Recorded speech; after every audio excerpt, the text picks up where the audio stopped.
C'est l'achèvement d'un marathon judiciaire. Ça a été rappelé à l'instant par le président de la Cour d'appel. Plus de 50 demi-journées d'audience, dossier considérable. Et le procès que nous avons connu en appel n'a rien à voir avec le procès qui s'est déroulé en première instance. Il y a un étau qui s'est considérablement resserré contre la défense. Et aujourd'hui, encore aujourd'hui, la défense était parfaitement dos au mur. Elle était dos au mur parce que nous avons dans ce dossier des éléments nouveaux spectaculaires, dont l'attestation de Claude Guéant, dont le positionnement de Claude Guéant, qui sont des éléments dont nous ne disposions pas en première instance et que nous disposons désormais dans le cadre du dossier en appel. Et ça permet aussi de dire l'importance que peuvent revêtir les débats oraux dans le cadre de l'enceinte pénale, ces mêmes débats oraux que parfois on cherche à faire supprimer, notamment dans le cadre du projet de la loi sûre. Désormais, la décision sera rendue le 30 novembre, mais du côté des parties civiles, eh bien, nous sommes confiants. Nous sommes confiants parce que nous ne voyons aucune matière dans le déroulement du procès à voir en fait une accusation qui devrait être contournée ou qui devrait être affaiblie par la production et par les arguments qui ont été produits.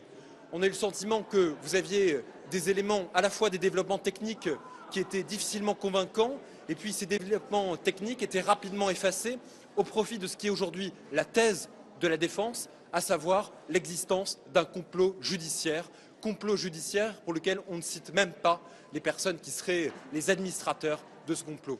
Il n'y a strictement aucun dossier vide, aucun complot judiciaire dans cette affaire, et nous attendons de la justice qu'elle en tire toutes les conséquences, et nous ne comprendrions pas les raisons pour lesquelles une décision de relax interviendrait.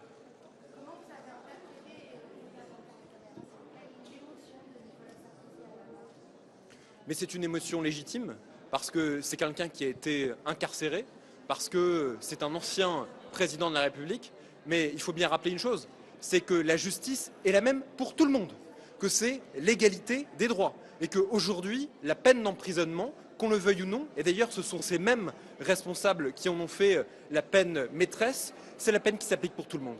Et je pense que si, dans un dossier dans lequel il est question du financement d'une campagne électorale par le biais d'une puissance étrangère, vous ne prononcez pas de peine d'emprisonnement ferme, vous n'en prononcerez jamais en matière d'anticorruption. Alors ça veut dire qu'il faut reconnaître en fait l'existence d'une justice dérogatoire pour la criminalité en col blanc qui obéirait à ses propres règles. C'est une possibilité que peut avoir la Cour d'appel. Moi, je pense qu'elle ne serait pas conforme au droit et elle ne serait pas conforme non plus aux attentes citoyennes énormes qui pèsent autour de ce procès et surtout à la gravité des faits pour lesquels les prévenus ont été jugés pendant ces mois et ces mois d'audience.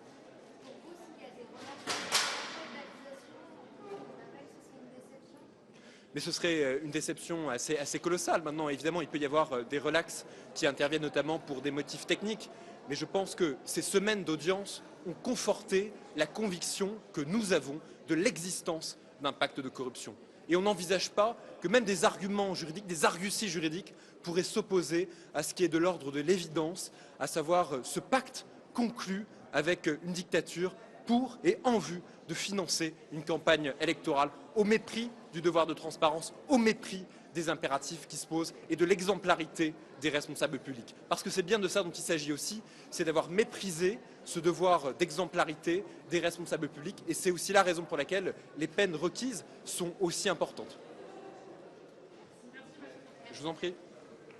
J'ai trouvé que les plaidoiries de Nicolas Sarkozy, des avocats de Nicolas Sarkozy étaient mauvaises. En tout cas, elles ne m'ont pas du tout convaincu de quoi que ce soit. Ça m'a plutôt conforté par le fait qu'il n'y avait aucun argument de la culpabilité de l'ensemble du groupe, notamment de Nicolas Sarkozy. J'en suis désolé parce que j'aurais vraiment voulu finalement avoir la conviction qu'il était innocent. Aujourd'hui, je suis convaincu de sa culpabilité. On verra bien ce qu'en pensera la Cour, mais oui, j'ai pas du tout trouvé cette défense convaincante, avec des arguties sur des détails, avec des choses incohérentes, et surtout, ils n'ont pas réussi à avoir une autre narration que celle de l'accusation et celle des parties civiles, qui est la seule qui est cohérente pour expliquer tout ce qu'on a entendu, tout ce qu'on a vu, et tous les éléments de preuve qu'on a pu avoir. En première instance, j'étais venu avec des questions. J'ai été plutôt convaincu, j'ai été même très convaincu de la culpabilité et ça a été confirmé par le verdict en première instance. Et après avoir assisté à l'ensemble des audiences en appel, je suis encore plus convaincu qu'avant.